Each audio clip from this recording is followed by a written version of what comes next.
Hari ini kita bersama-sama akan merenungkan seri mengenal Allah dengan sebuah tema Allah tidak lalai menepati janjinya. Mari kita mendasarinya dari 2 Petrus, Bapak Ibu Saudara sekalian. 2 Petrus pasal yang ketiga ayat 8 sampai 15. 2 Petrus pasal yang ketiga ayat 8 sampai ayat yang ke-15.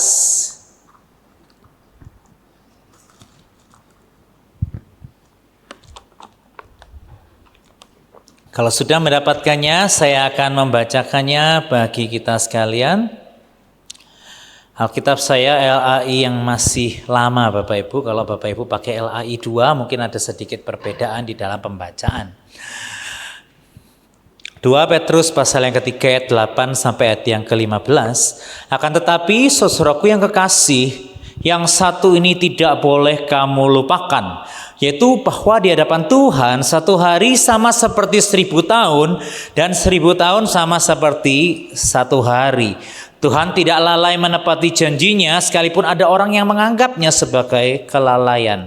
Tetapi ia sabar terhadap kamu karena ia menghendaki supaya jangan ada yang binasa, melainkan supaya semua orang berbalik dan bertobat. Tetapi hari Tuhan akan tiba seperti pencuri. Pada hari itu langit akan lenyap dengan gemuruh yang dahsyat dan unsur-unsur dunia akan hangus dalam nyala api dan bumi dan segala yang ada di atasnya akan hilang lenyap. Jadi jika segala sesuatu ini akan hancur secara demikian, betapa suci dan salehnya kamu harus hidup, yaitu kamu yang menantikan dan mempercepat kedatangan hari Allah. Pada hari itu langit akan binasa dalam api dan unsur-unsur dunia akan hancur karena nyalanya. Tetapi sesuai dengan janjinya kita menantikan langit yang baru dan bumi yang baru di mana terdapat kebenaran. Sebab itu saudaraku yang kekasih, sambil menantikan semuanya ini, kamu harus berusaha supaya kamu kedapatan tak bercacat dan tak bernoda di hadapannya dalam perdamaian dengan Dia.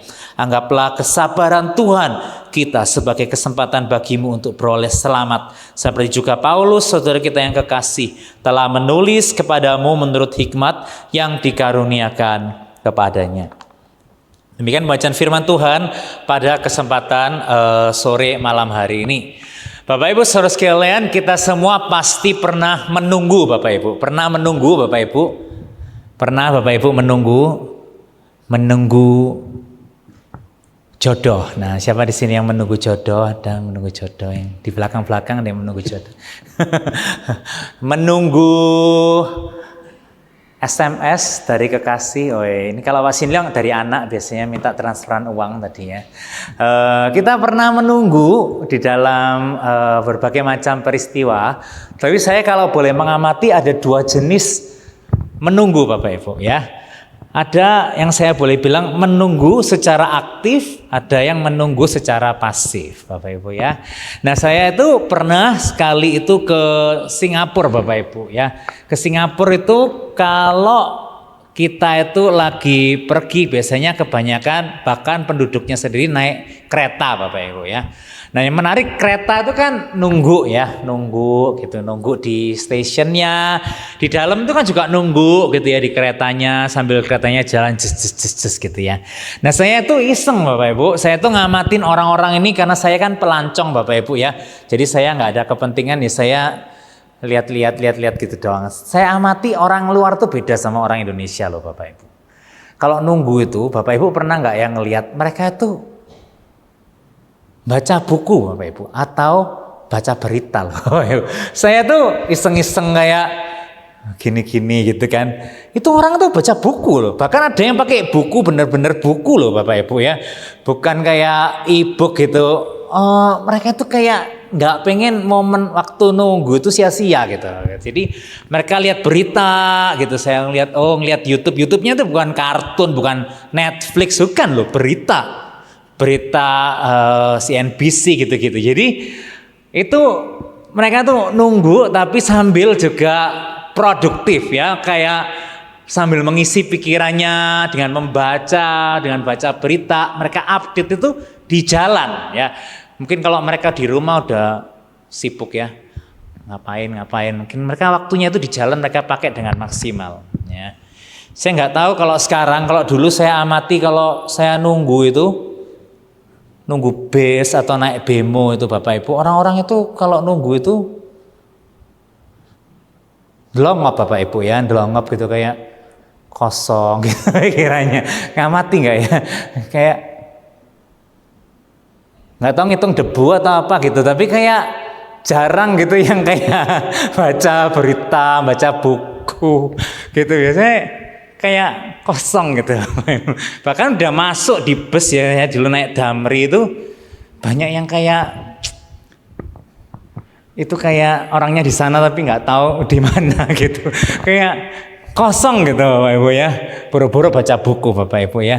Jadi agak beda, culture itu beda Bapak Ibu. Tapi saya ngelihat iya ya memang orang beda-beda ya, juga nggak generalisasi, ada juga ya kita yang mungkin nunggu sambil baca berita apa gitu ya. Tapi saya dilihat di luar tuh lebih melek secara literasi, mereka selalu pengen tahu hal yang baru dan lain sebagainya supaya mereka nggak ketinggalan dalam karir, obrolan di kantor dan sebagainya. Di sini agak kurang Bapak Ibu, minatnya itu agak beda ya. Jadi menunggu aktif dan pasif. Nah kalau di kantor itu ada bedanya karyawan yang menunggu secara aktif dan karyawan yang nunggu secara pasif. Misalnya meeting gitu ya. Kalau karyawan yang aktif apa? Dia datang terus habis itu belum sih waktunya. Dia lihat, oh kok ada yang nggak beres.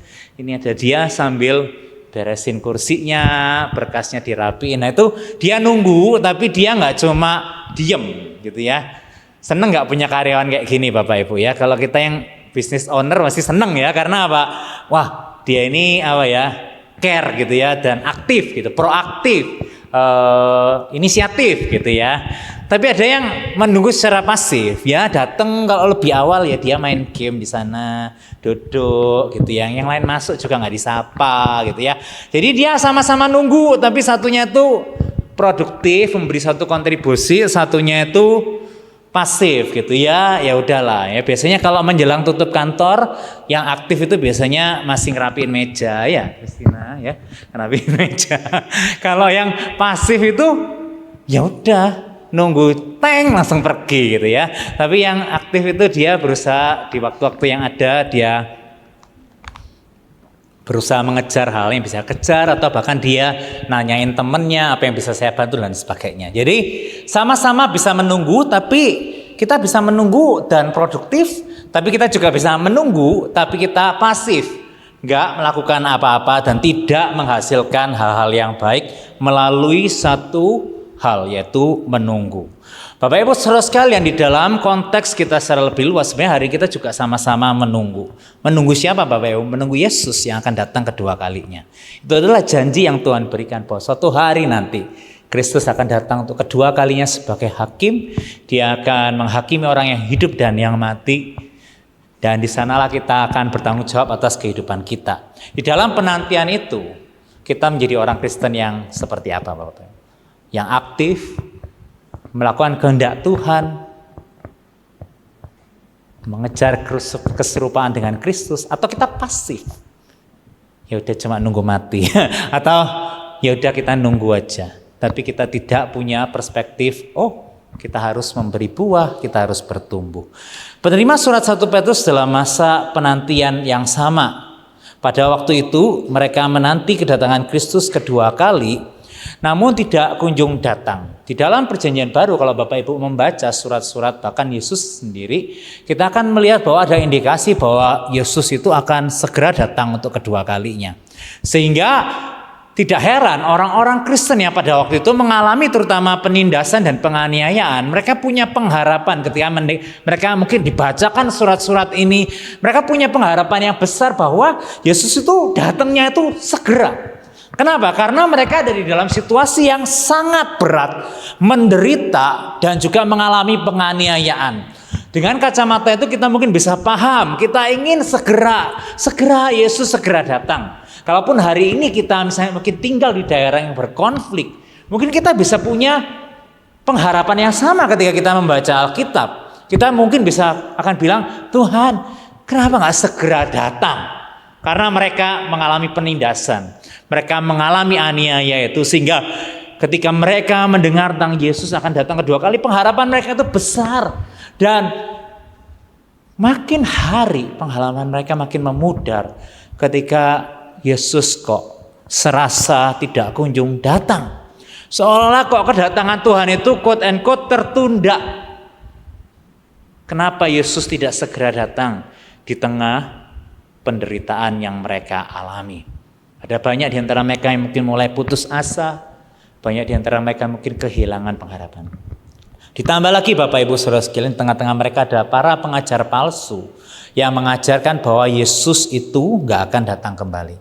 Kalau kita melihat 2 Petrus pasal 3 ayat 3 dan 4. Di sana Petrus berkata, yang terutama harus kamu ketahui adalah bahwa pada hari-hari zaman akhir akan tampil pengejek-pengejek dengan ejekan-ejekannya, yaitu orang-orang yang hidup menuruti hawa nafsunya.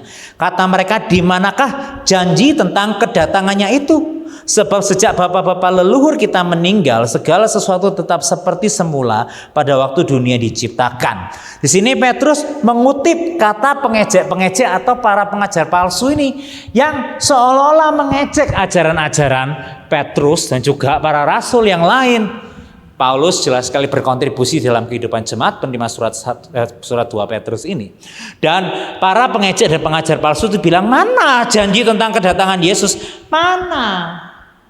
Sejak Bapa leluhur kita meninggal, petinggi kita sudah meninggal. Dan Yesus itu belum datang. Jadi itu nggak akan Yesus itu datang.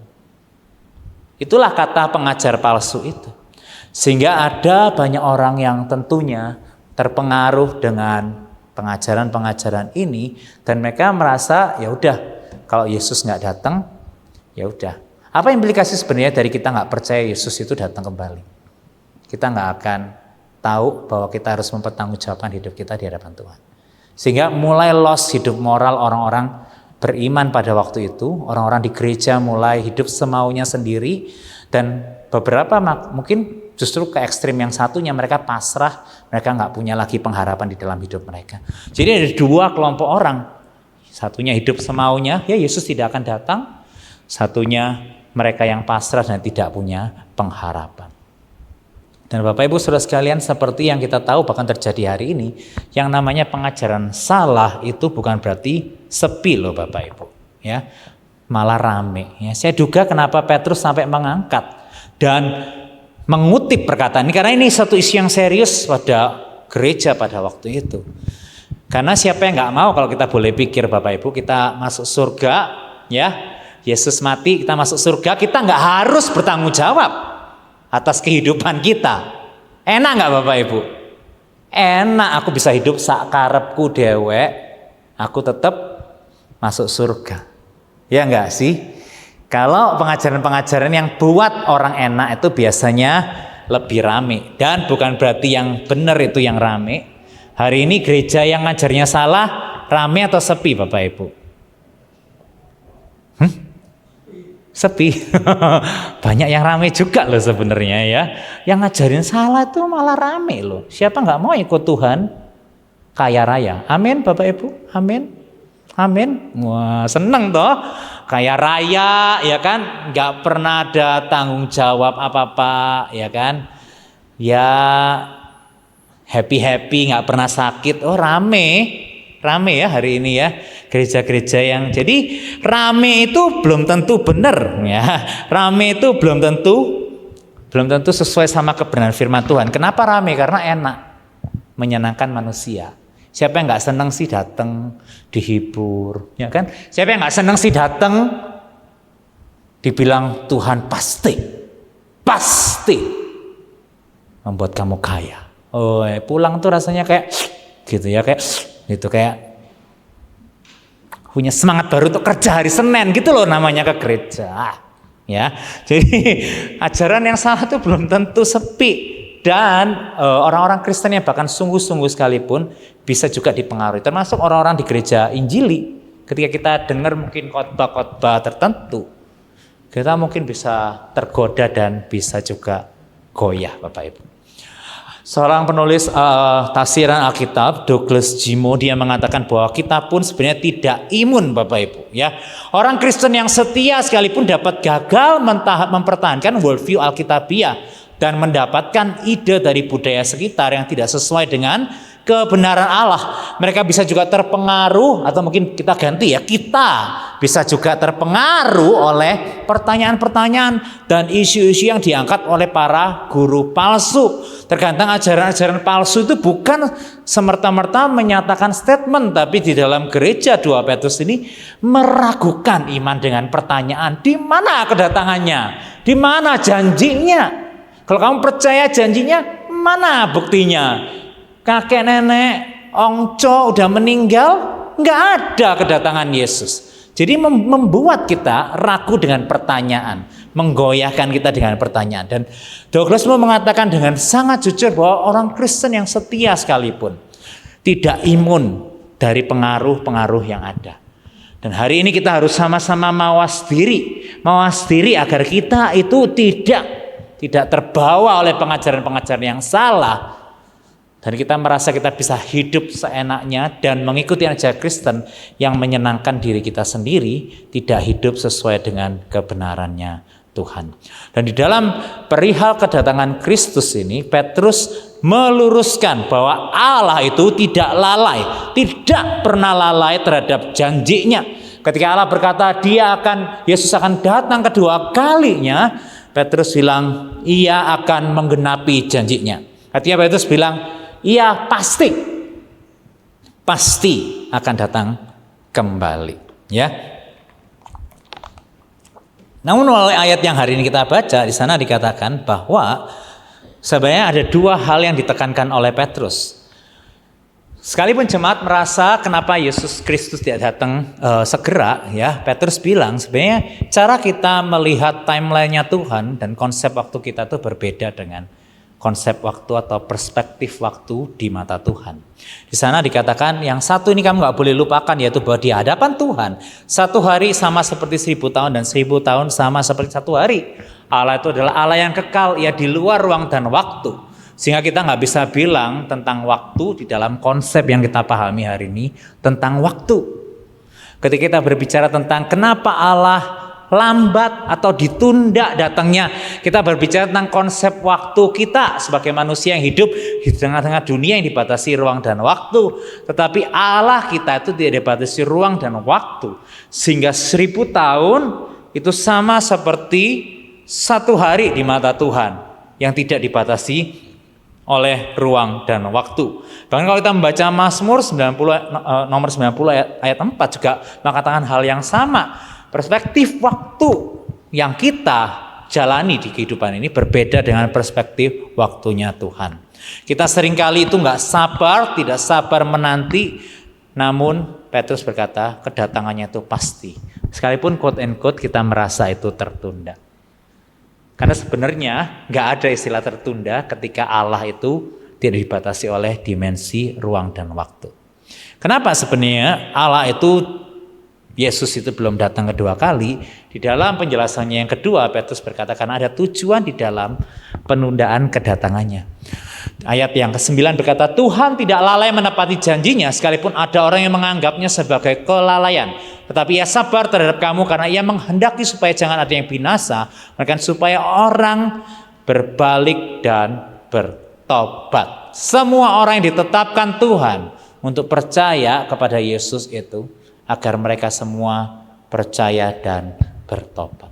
Jadi ada tujuan yang Allah mau genapi sebelum Yesus datang kedua kalinya, yaitu agar mereka yang ditentukan dari semula untuk percaya dan menerima Kristus boleh menerima Yesus Kristus di dalam kehidupan mereka dan mereka diselamatkan di dalam pertobatan mereka.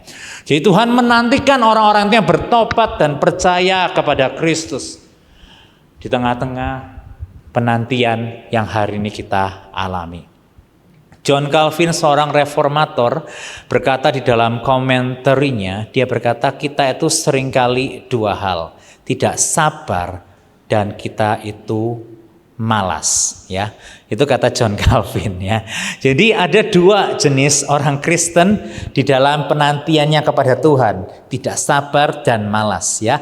Orang yang tidak sabar kita akan expect atau berharap bahwa Yesus itu datang segera, ya. Kita nggak sabar, ya. Kita nggak sabar Yesus kalau bisa cepat datang segera, ya. Atau ekstrim yang kedua malas. Kita malas, kita nggak peduli Yesus kapan datang. Kita nggak peduli kapan dia datang.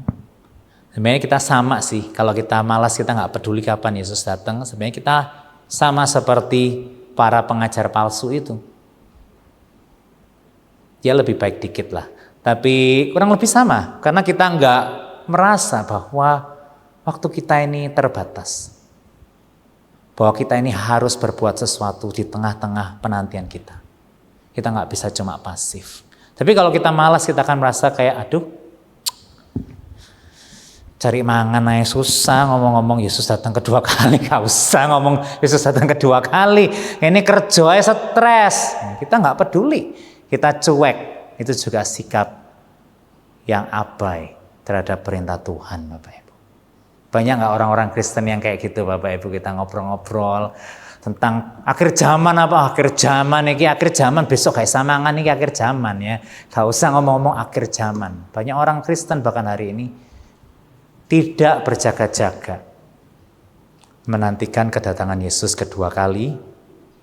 Dan Calvin berkata, karena kita malas, pasif, dan tidak mau bekerja untuk Tuhan dan produktif di dalam masa penantian kita. Petrus mengatakan bahwa hari Tuhan itu akan tiba seperti pencuri. Dan bukannya Petrus, Yesus juga mengatakan hal yang sama di Matius, Lukas, dan juga Paulus di 1 Tesalonika. Maksudnya seperti pencuri itu apa, Bapak Ibu? Kedatangan Yesus kedua kali itu nggak ada orang yang tahu. Tiba-tiba aja, ya. Pucang Jajar pernah didatengin pencuri, ya, Pak Sin Leong, ya. Saya waktu itu tinggal di sana, waktu itu ada Bu Haihwa, katanya laptopnya diambil loh Bapak Ibu, ya. Tergeletak di ruang tamu. Bu Haihwa ada yang tahu, ya? Tan Haihwa itu hamba Tuhan dulu di sekolah, ya, Gloria juga, ya. Diambil laptopnya sama pencurinya, ya. Sampai Pak Andreko kayaknya rumahnya juga sempat dikasih jejak langkah gitu, ya. Saya nggak tahu apa yang hilang, kayaknya ada yang hilang juga. Lalu Pucang Jajar itu kompleks perumahan beberapa hamba Tuhan Gloria, ya. Buat Bapak Ibu yang mungkin tidak tahu, saya pernah tinggal di sana juga, numpang di rumahnya Pak Alex Lim. Jadi ada Pak Alex Lim, Bu Purwanti, sekarang Pak Sin Leong. Ya udah sisa 3, ya. Pak Andreko masih di sana, ya. Jadi waktu saya tinggal di sana itu ada kejadian itu, pencuri itu datang, Bapak Ibu, ya. Ayo kira-kira pencuri pengumuman nggak, Bapak Ibu? WA dulu nggak Bapak Ibu kalau mau nyuri? Enggak, ya. Namanya pencuri kok, ya. Kalau yang WA duluan tuh biasanya apa? Tim pembesukan, ya. Ini bukan besuk, ini nyolong. Nyolong itu nggak ada pemberitahuan sebelumnya, ya Bapak Ibu, ya. Akhirnya dipasang kayak di tembok tuh dipasang kayak duri-duri, kayak mahkota duri Yesus itu, supaya di dalam nama Yesus nggak ada yang lewat, supaya nggak berani. Biasanya kan dulu itu cuma tembok polos, jadi orang bisa lompat, jadi dikasih pengamanan ekstra supaya pencuri itu nggak datang, Bapak Ibu. Nah, namanya pencuri itu datangnya nggak tahu kapan, Bapak Ibu, nggak tahu kapan, tiba-tiba tidak terduga, gitu, ya. Nah, hari ini banyak orang-orang yang sebenarnya pengen menerka kapan kedatangan Tuhan. Bapak Ibu tahu nggak sih sebenarnya kita itu hampir kiamat loh Bapak Ibu, ya, kalau menurut pendeta ini, ya. Kemarin 28 September ini diramal Bapak Ibu hari kiamat loh Bapak Ibu oleh seorang pendeta namanya Alfred Rodriguez, ya. Rodriguez, ya. Ya, gitulah, ya. Katanya ada namanya Blood Moon Prophecy, ya. Dunia ini akan kiamat pada tanggal 28 September, ya. Saya belum melihat update-nya, apakah dia dapat telepon dari surga bilang ditunda. Saya kurang tahu, tapi ternyata tertunda, ya. Hari ini puji Tuhan kita tanggal 30 Oktober masih dalam keadaan yang baik, ya. Amin Bapak Ibu. Nggak ada bulan yang jatuh ya, atau asteroid yang jatuh ke bumi ya. Jadi pendeta ini meramalkan dan ternyata tidak terjadi ya. Dan rame Bapak Ibu. Saya pernah ke satu gereja di Surabaya Timur itu, saya kaget juga Bapak Ibu.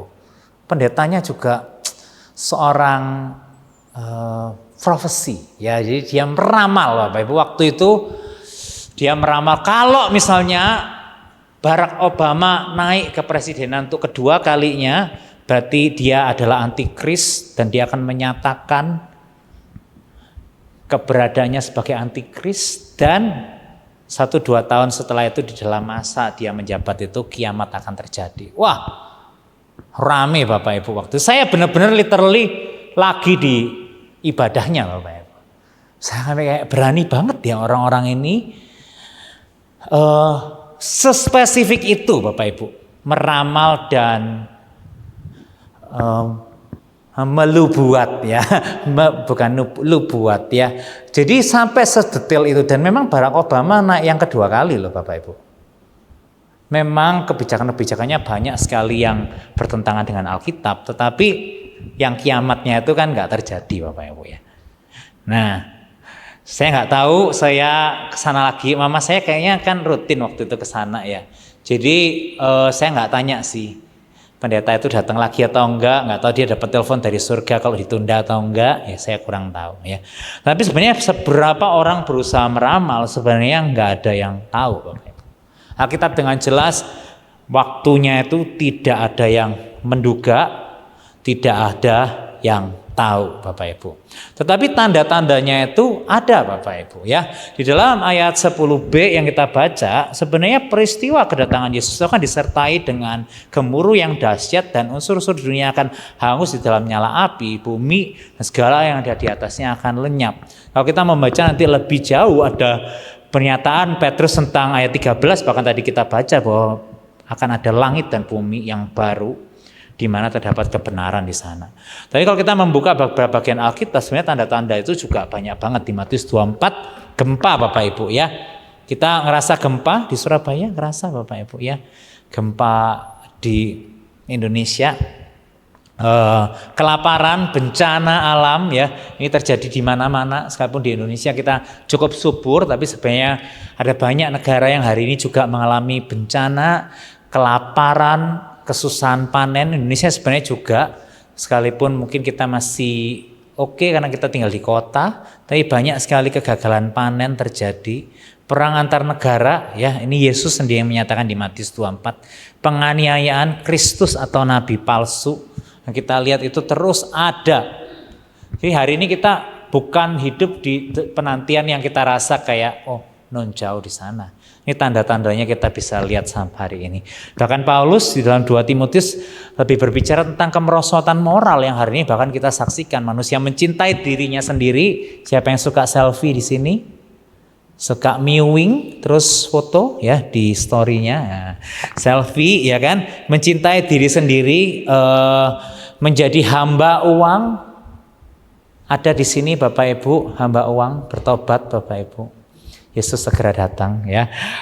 Suka menyombongkan diri, flexing ya, membual, memberontak terhadap orang tua ya, kita juga lihat hal ini ya. Ada banyak anak memberontak kepada orang tua, bahkan memukul orang tua mereka ya. Tidak peduli kepada agama, tidak berpikir panjang ya, tidak berpikir panjang. Juga kita ngelihat beribadah secara lahiriah tetapi hatinya jauh dari Tuhan ya. Jadi kelihatan ke gereja dan lain sebagainya tetapi hatinya jauh daripada Tuhan. Dia nggak mengenal Tuhan yang benar. Nah hari ini ketika kita ngelihat tanda-tanda ini, kita harus benar-benar mawas diri Bapak Ibu saudara sekalian, karena kita ini bukan di tengah-tengah Bapak Ibu. Kita ini di bagian akhir dari perjalanan Tuhan di dalam sejarah. Kita ada di dalam tanda-tanda zaman yang jelas menunjukkan kita nggak bisa cuma sekedar santai dan menunggu secara pasif. Nah, kita semua perlu, sekalipun menunggu, kita menunggu secara aktif. Dan Petrus berkata di tengah penantian itu kita harus 2 hal. Yang pertama kita harus hidup suci. Yang kedua, kita harus hidup saleh. Bapak Ibu, dalam bagian ini suci itu berarti holy, set apartness, artinya kita harus hidup berbeda dengan dunia ini. Kalau kita orang Kristen tapi kita sama tetangga kita yang bukan Kristen, hidup kita sama, cara kita memperlakukan satpam di kompleks kita sama. Kita perlu mempertanyakan kembali, apa yang seharusnya aku sebagai orang Kristen melakukan hal berbeda terhadap orang-orang sekelilingku. Karena kita itu seharusnya hidup berbeda dengan dunia ini. Jadi kita bukanlah ikan yang cuma ikut arus dunia ini, tapi kita secara aktif berenang dan melawan arus kehidupan ini. Kita harus hidup secara berbeda, Bapak Ibu. Karena Tuhan memberi kita hidup melalui karyanya di atas Kalvari, sehingga kita dikhususkan untuk hidup kudus berbeda dari dunia ini. Kalau hari ini kita hidup di dalam dosa, kita tidak setia di dalam pernikahan kita melakukan hal-hal yang buruk di hadapan Tuhan, kita tidak lalai terhadap perintah-perintah Tuhan, kita hidup tidak berbeda dengan dunia ini. Ini buat saya juga, Bapak Ibu. Ambil hari ini dan firman ini jadi refleksi. Apakah hidupku sama dengan orang-orang dunia? Karena kalau kita nggak tahu kita ada di dalam zaman akhir ini, kita akan hidup semau kita. Dan kita tidak sadar bahwa kita dipanggil untuk hidup kudus, berbeda. Yang kedua, kita dipanggil untuk hidup saleh atau godly atau God-likeness. Sebagaimana Allah kita menyatakan dirinya dan kita mempelajarinya setiap minggunya, seharusnya hidup kita itu merefleksikan siapa Allah itu di dalam kehidupan kita masing-masing yang kita pelajari di dalam kehidupan Yesus di dalam sejarah. Makanya kita sama-sama harus terus secara aktif, Bapak Ibu, bukan pasif. Bukan pasif. Kita nggak bisa santai-santai leha-leha nunggu ada masalah baru kita bertumbuh. Enggak. Kita dikatakan di sini Petrus bilang kita harus secara aktif. Betapa kita seharusnya mengejar kekudusan hidup dan kita harus betapa sungguhnya kita mengejar kehidupan yang saleh. Jadi ini suatu hal yang unsur yang bersegera karena di dalam pembicaraan tentang akhir zaman ini sebenarnya Petrus berbicara ini sudah terjadi dan kita bukan di bagian tengah-tengah ini, akhir zaman ini sudah dekat dan kita semua ini Tuhan bisa detik apapun Tuhan bisa selesaikan semuanya dan kita harus benar-benar secara aktif hidup kudus dan hidup saleh, Bapak Ibu. Kita harus punya prioritas yang benar dalam hidup kita. Kalau orang dunia kejar uang mati-matian, kita mestinya enggak. Kita mestinya kejar kesalehan mati-matian, kita kejar kekudusan mati-matian. Kalau dunia ini pengen hidup nyaman, kalau bisa pensiun dini terus nggak usah kerja lagi, oh itu prinsip pensiun yang sangat populer hari ini di tengah-tengah anak muda, bahkan orang dewasa juga ya. Tapi ini prinsip yang totally different sama pengajaran Alkitab. Kita diciptakan untuk bekerja. Ya, kita pensiun bukan berarti kita nggak memuliakan Tuhan, berbuah buat Tuhan, enggak.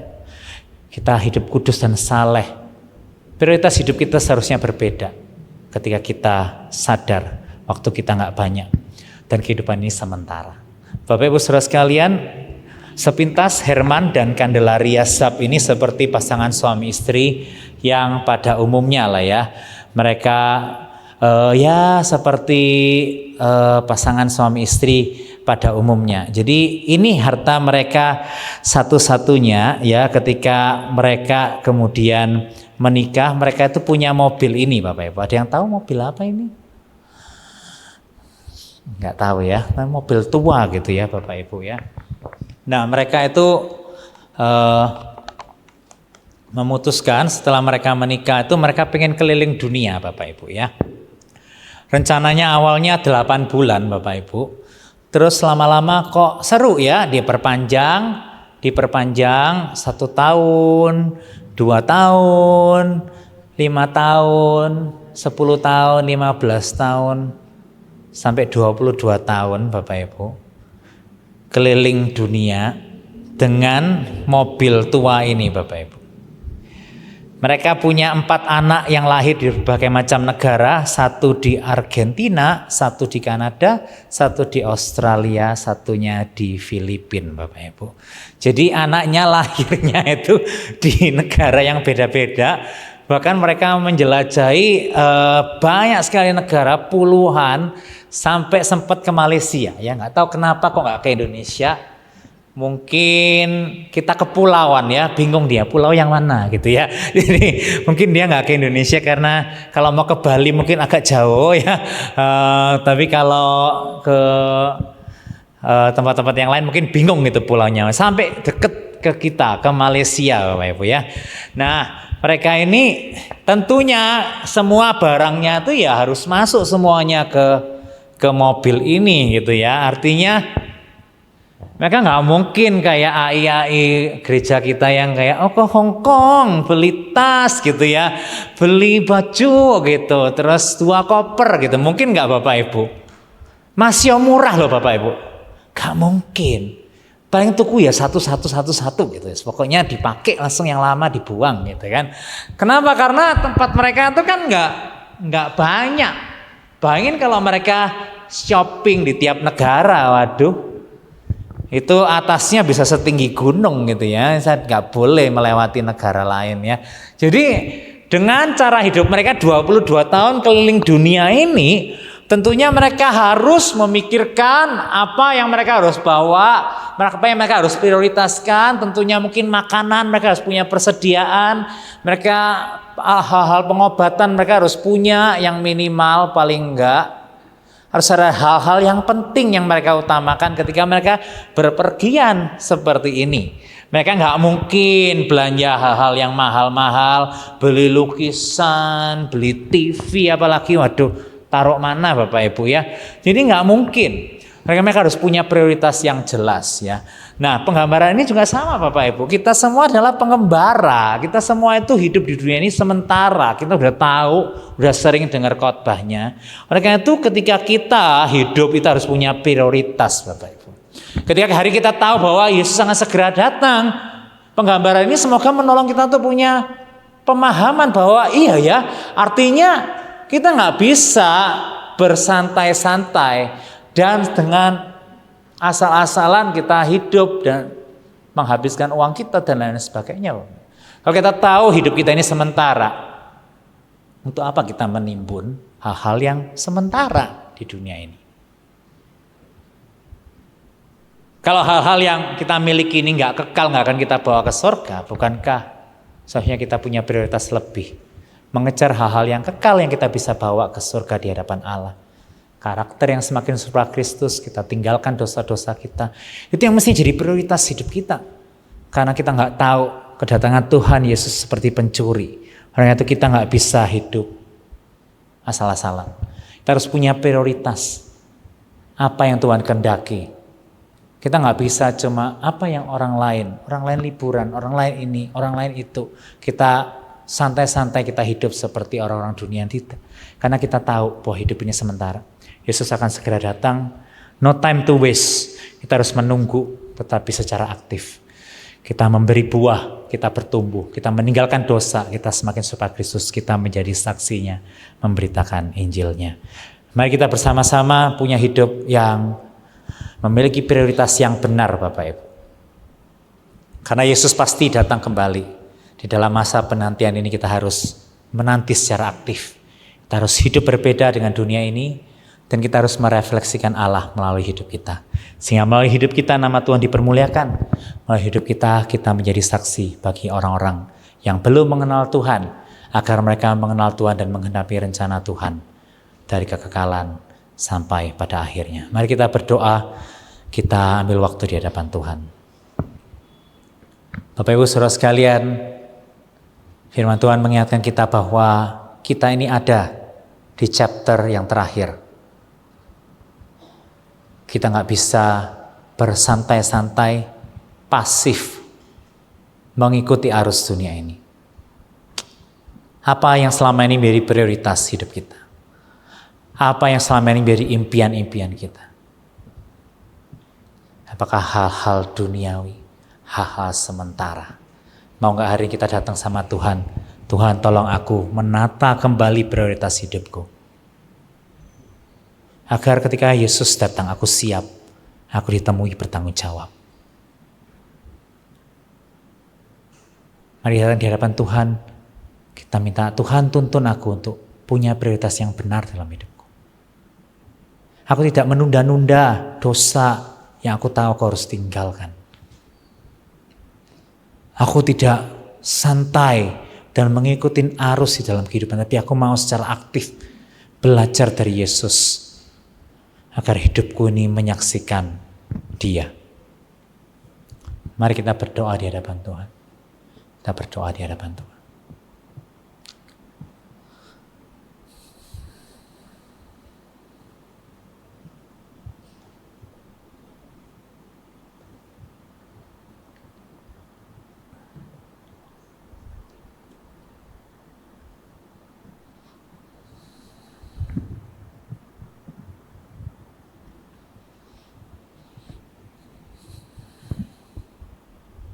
Kasih Tuhan.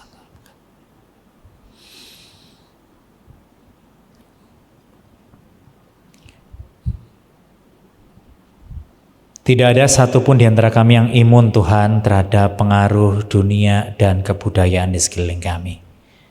Oleh karena itu kami butuh firman Tuhan yang menarik kami kembali melihat apa yang penting di dalam hidup kami.